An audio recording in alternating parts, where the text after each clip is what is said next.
Hello! Welcome to Diving into Government ESL Style. My name is Lynn Fuller and I am an ESL teacher at Ridgeland High School. I will be your teacher for today's lesson. Today we're going to be learning about the three branches of the United States government and how to compare them using coordinating conjunctions. First, let's look at some vocabulary.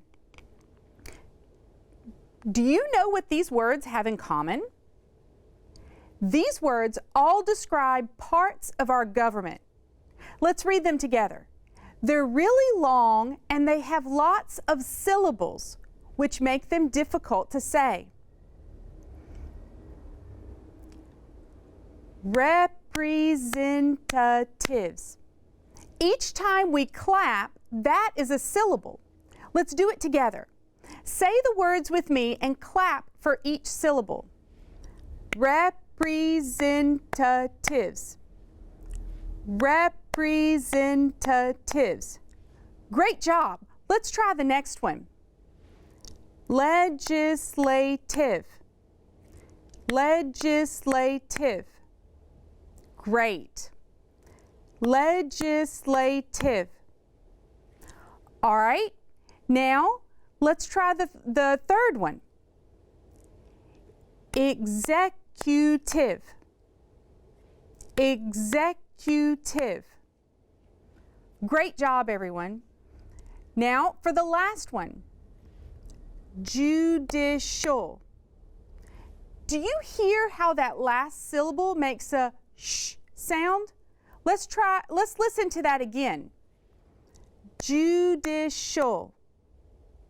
Now, let's say it together. Judicial. Great. The United States government has three parts. Usually, these three parts are called the three branches of government. A branch is the part of the tree that reaches out. We think of them as branches because they are on the same tree, but still a separate part. Just like in the government, it's the same government, but a different part.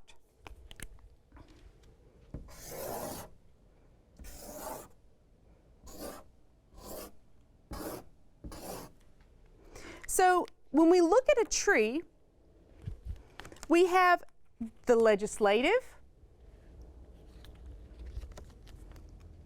we have the executive, and we have the judicial.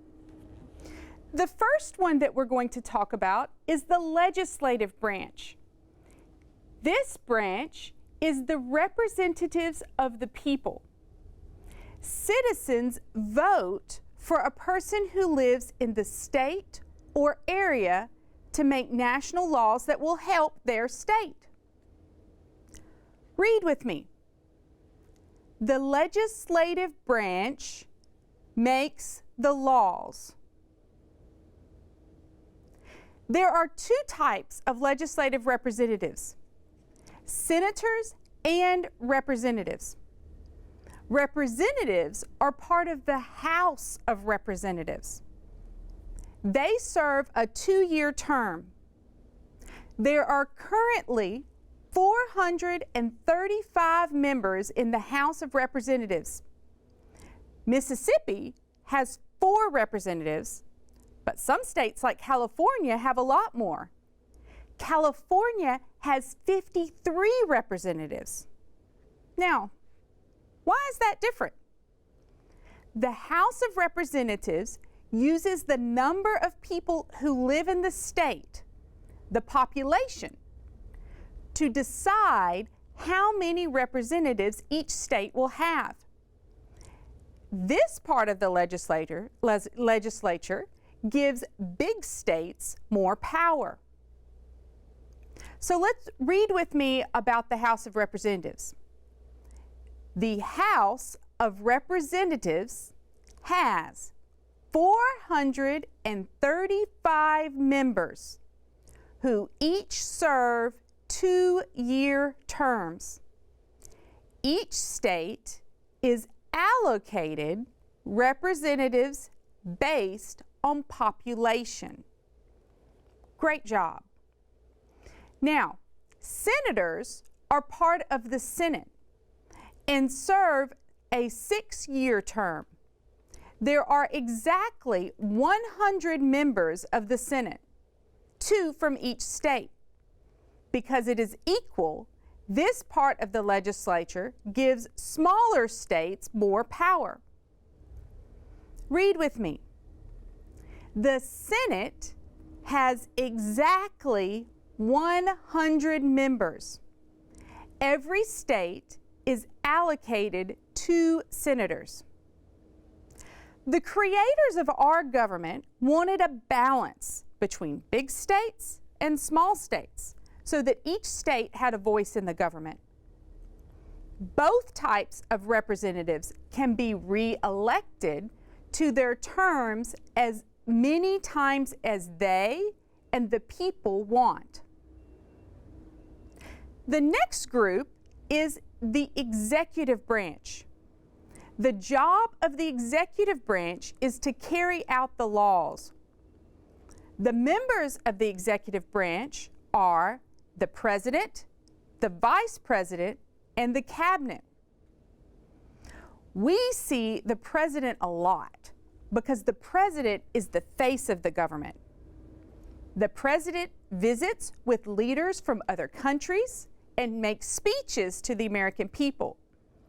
The president is also responsible for carrying out the laws that the legislature makes. The president serves for 4 years. The cabinet gives the president advice on how to do the job better. The cabinet is chosen by the president, so it changes every time the president changes. The vice president does many things, but one responsibility is as the leader of the Senate. If the 100-person Senate has a tied vote, the vice president is the tiebreaker. The vice president is elected at the same time and on the same ticket as the president. They are elected as a team. Read with me. The executive branch is the president, vice president, and the cabinet. The job of the executive branch is to carry out the laws. The third part of the United States government is the judicial branch. The job of the judicial branch is to interpret the laws. There are 2 parts of the judicial branch, the Supreme Court and the other federal courts. There are federal courts in many places around the country, but there is only one Supreme Court. These courts listen to problems and decide what the law says about this topic. If there is a challenge to the law, the Supreme Court makes the final decision. Members of the Supreme Court are nominated by the President and confirmed by the Senate. They can stay in their job during good behavior, which means that they can stay on the Supreme Court as long as they want. Read with me. The judicial branch interprets the laws. The parts of the judicial branch are the Supreme Court and the federal courts. Let's see first what we have learned. It's time for a little quiz. So, number 1, which branch has a 100-member Senate? Did you say the legislative branch? Then you're right. Number 2, which branch carries out the laws? Did you say the executive branch? Great job. Last question. Number 3. Which branch is made of the Supreme Court and the federal courts? Yes, the judicial branch. Now, let's use some strategies to talk about the information that we have learned. When we are writing, we can use some words called coordinating conjunctions to help us create sentences. There's a neat way to remember them.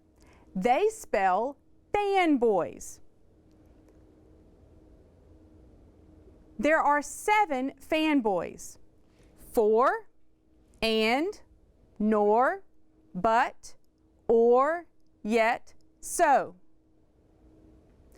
Let's look at some examples of how these are used when we're using sentences. We can use fanboys to help make our writing more elaborate and more detailed. So the first example is, the House of Representatives make the laws and the Supreme Court interprets the laws. In this example, we use the word and because both of those statements are true and equal. Notice that when you're using a coordinating conjunction, there's a comma before it.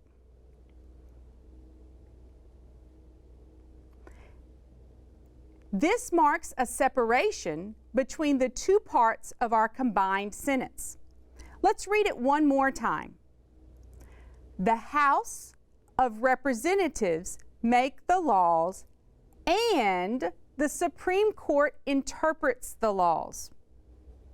Let's try the next one.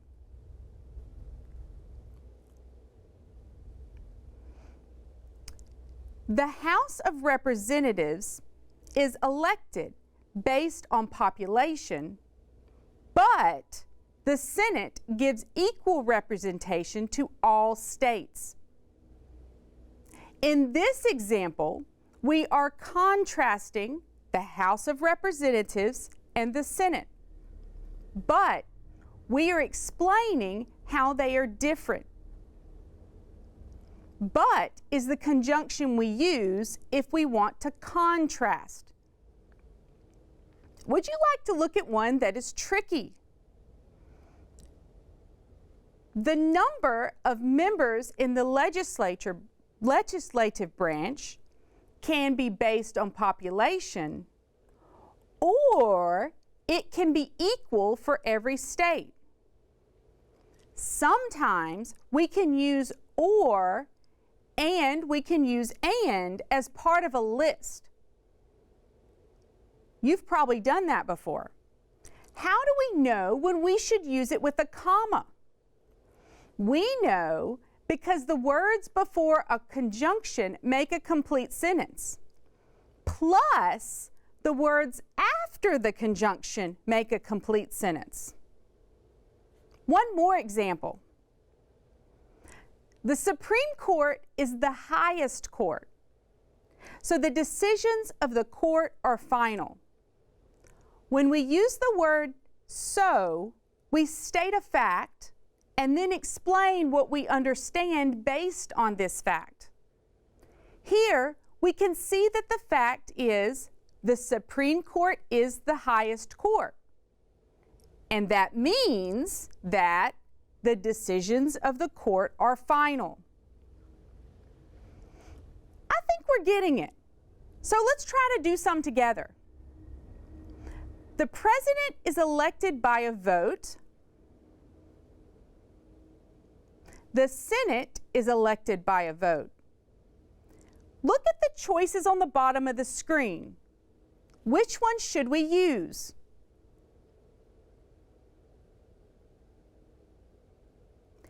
Did you say and? Great job. The correct answer is the president is elected by a vote and the Senate is elected by a vote. Let's do another one. The President is elected by a vote. The Supreme Court is appointed by the President and confirmed by the Senate. What do you think? In this example, the two ideas are being contrasted. Which of these conjunctions do we use to contrast? If you said but, then you are right. The President is elected by a vote, but the Supreme Court is appointed by the President and confirmed by the Senate. Let's read this together. The courts listen to the problems and they decide what the law says on this topic. Which of the answer choices do you think is correct?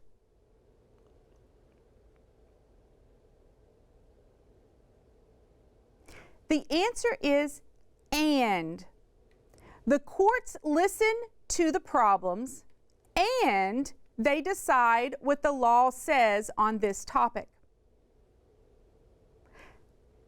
Let's do the last example. A legislator might be a member of the House of Representatives. They might be a member of the Senate. Which answer choice do you think is correct? If you said or, then you got it right. A legislator might be a member of the House of Representatives, or they might be a member of the Senate. So, today we've learned a lot of things. We've learned about the three branches of government. We learned legislative, we learned executive, and we've learned judicial. The legislative branch makes the laws and has two parts, the House of Representatives and the Senate. The executive branch carries out the laws, and that is split into the President, the Vice President, and the Cabinet. The judicial branch interprets the laws, and that is made up of the Supreme Court and all of the lower courts. So, great job, everyone. We've learned so much. We learned the three branches of governments, and we have also learned the coordinating conjunctions to share what we've learned with other people. If you would like to learn more about the three branches of government, then you can go on the web to house.gov and click on the House Explained. On this page, they will give you lots of information about all the different parts of the government. This website is a good place to go if you are looking for information about a topic like government, because it is published by the government. So who knows more about themselves than the government? So that's a great place to go and get information. You can also go to the whitehouse.gov or to the supremecourt.gov. Whenever you're on the internet, if you see a website that says .gov, then that means that the website is created by the government. So that's an excellent place to go and get information. We would like to give credit to slidescarnival.com for the presentation template and handdrawngoods.com for all of the beautiful images. I'll be back next time to talk about the different powers that the federal and the state government have. We are also going to learn about subordinate conjunctions and how to use those in sentences, just like we learned about coordinating conjunctions and fanboys today. In the future, in this series, my friend Michelle will be teaching us about the rights and responsibilities of citizens and women's suffrage. Come learn even more about government and the English language with us. Until tomorrow, keep learning, keep practicing your English, and keep diving into government.